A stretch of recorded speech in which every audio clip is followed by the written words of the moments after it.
C'est une scène digne d'une telenovela qui s'est déroulée hier. L'eurodéputée Rima Hassan a été placée en garde à vue. Alors à la base, on avait reçu l'information qu'elle a été placée en garde à vue pour apologie du terrorisme, sauf que quelques minutes après, on apprend par le biais des médias qu'elle a été également placée en garde à vue après qu'on ait retrouvé de la drogue dans son sac.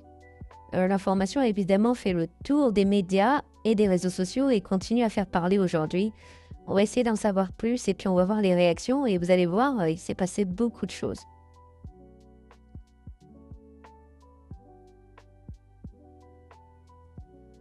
Alors, l'eurodéputée de la France Insoumise, Rima Hassan, a été placée en garde à vue hier, jeudi 2 avril, pour apologie du terrorisme. Donc, elle a été interpellée par la police et placée en garde à vue pour avoir republié un tweet, donc ce tweet-là, ce tweet qui rendait hommage à Kozo Okamoto.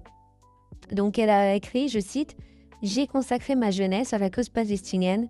Tant qu'il y aura oppression, la résistance ne sera pas seulement un droit, mais un devoir. » Alors, Kozo Okamoto, c'est qui? Eh bien, c'est ce monsieur-là. En fait, ce garçon, il est actuellement en prison. Il est né le 7 décembre 1947 et c'est un ancien membre de l'armée rouge japonaise. Il est proche du Front populaire de la libération de la Palestine et il est l'un des responsables donc, d'un attentat qui a été commis à l'aéroport de Lod en Israël.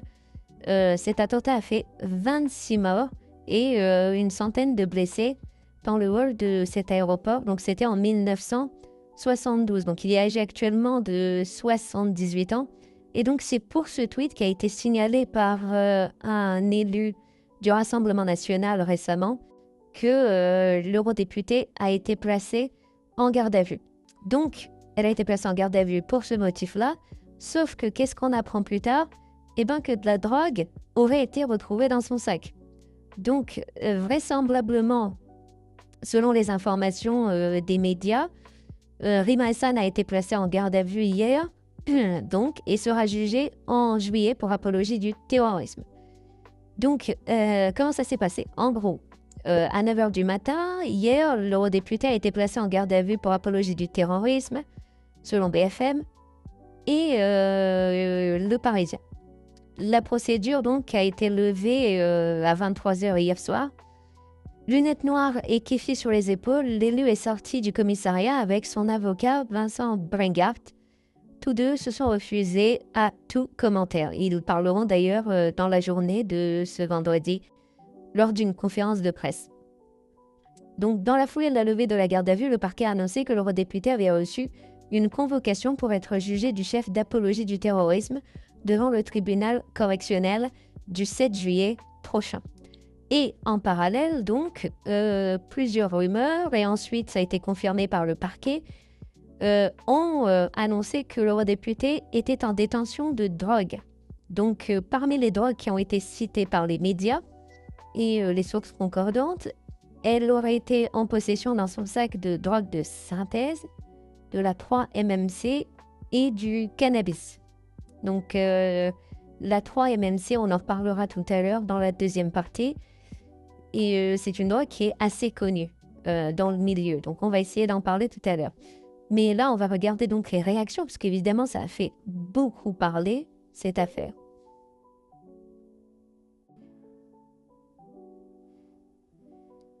Alors, donc, hier, en début d'après-midi, on apprend que Rima Hassan a été placée en garde à vue, donc, pour apologie du terrorisme. C'est une information du Parisien, donc forcément, ça a fait l'effet d'une bombe. Il faut savoir que l'eurodéputé et les filles étaient déjà sous le coup de plusieurs plaintes pour ce motif et pour des liens supposés avec des associations terroristes. Donc, Rima Hassan a été placée en garde à vue pour ce motif. L'eurodéputé, donc, a été placée en garde à vue, on l'a vu tout à l'heure, pour avoir reposté, puis supprimé, ça on a oublié de le souligner, mais elle a supprimé le tweet en question. Donc, en fait, elle l'avait reposté en le citant, puis ensuite elle l'avait supprimé puisque ce tweet en fait avait fait un tollé, enfin avait particulièrement fait réagir les réseaux sociaux et donc elle avait supprimé ce tweet immédiatement après. Alors, on a appris donc par la suite que Rima Hassan a été placée en garde à vue donc pour apologie du terrorisme, et que lors de son interpellation, de la drogue a été retrouvée dans son sac. Donc, c'est un peu l'information qui a écrasé la première info. C'est-à-dire que la première info était déjà un motif assez grave, mais la deuxième info, qui était plus surprenante, a complètement éclipsé en fait la première info. Donc, on a appris par le biais des médias, donc de sources qui ont sorti cette information, qui a été donc, je le répète encore une fois, citée par les médias, donc de la 3-MMC, donc drogue retrouvée dans le sac de Rima Hassan, est la même que celle qui était en possession du député LFI Andy Kerbra. On va en parler dans quelques instants. Donc en fait, elle est présentée sous forme de poudre, de cristaux, de comprimés, donc c'est une drogue qui circule pas mal, notamment dans le milieu des célébrités ou dans le milieu de la nuit, on va dire. Et donc, c'est une drogue qui est particulièrement dangereuse également, puisque c'est la même drogue qui avait notamment été consommée par l'humoriste et acteur Pierre Palmade, qui avait commis un très grave accident qui avait particulièrement décimé une famille entière. Donc, ça avait été assez compliqué. Et donc, effectivement, cette drogue est un vrai fléau. Alors, comme ça a été souligné dans le tweet, en effet, cette drogue, c'est celle qui avait incriminé l'autre député LFI, Andy Kerbra. Donc, Andy Kerbra, c'est un député de la France Insoumise qui avait également été interpellé pour avoir été en possession de drogue. Et il avait, selon les informations qui ont circulé à l'époque, il avait dealé auprès d'un mineur.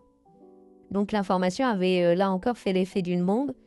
Et effectivement, donc le député s'était excusé par la suite et aujourd'hui, il dit vouloir combattre, donc, lutter contre la drogue et lutter contre ces démons. Donc voilà, donc c'est quelque chose d'assez particulier parce que dans la France Insoumise, il y a aussi Louis Boyard qui avait annoncé sur un plateau télé en direct qu'il avait également dealé. Donc, effectivement, c'est un peu l'histoire qui se répète au sein de la France Insoumise. Et donc, forcément, le leader de la France Insoumise, Jean-Luc Mélenchon, a réagi immédiatement après la première révélation. Donc, ce tweet, il date d'avant qu'on apprenne que Rima Hassan était en possession de drogue. Donc, Jean-Luc Mélenchon qui dit « La police politique a convoqué une fois de plus Rima Hassan en garde à vue » à propos d'un retweet du mois de mars, donc le retweet qu'on a vu plus tôt. Il n'y a donc pas d'immunité parlementaire en France, insupportable. La loi Yadan, donc Yadan c'est Caroline Yadan, qui est une parlementaire également du parti Renaissance, n'a pas été votée, mais elle s'applique déjà. Donc Jean-Luc Mélenchon clairement impute cela à l'État. Tout simplement en considérant que l'arrestation de Rima Hassan serait, selon lui, une sorte de complot qui aurait visé l'eurodéputé. Donc on va essayer d'en savoir un peu plus. Donc forcément, les réactions se sont accumulées sur les médias. Là, par exemple, l'avocat Charles Consigny qui réagit en disant « Je ne suis pas surpris, ni qu'on trouve de la drogue dans son sac, ni qu'elle soit poursuivie pour apologie du terrorisme. » Donc, Rima Hassan a été interpellée, un test urinaire a été effectué sur l'eurodéputé, et là, plot twist, qu'est-ce qu'on apprend? Eh bien que le test est positif.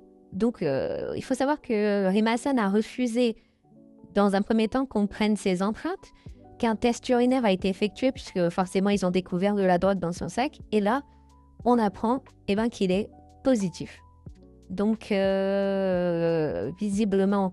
Bon, c'est une information de Raph, journaliste, qui confirme cette info.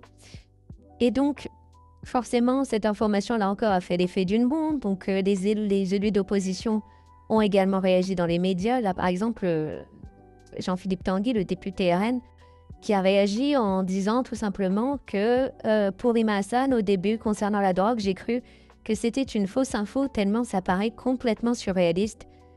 Ça en fait 3 chez LFI. Donc, j'avais cité plutôt Andy Kerbra et Louis Boyard, qui avaient également été sous le feu de l'actualité pour des raisons de prise de stupéfiants, ou en tout cas de deal de stupéfiants. Et donc, Rima Hassan, en fin de journée, a été libéré aux alentours de 23 heures. Donc, Rima Hassan a été libérée de sa garde à vue et sera convoquée devant le tribunal correctionnel le 7 juillet. Donc, elle devra se représenter devant un tribunal le 7 juillet pour donc le motif d'apologie du terrorisme.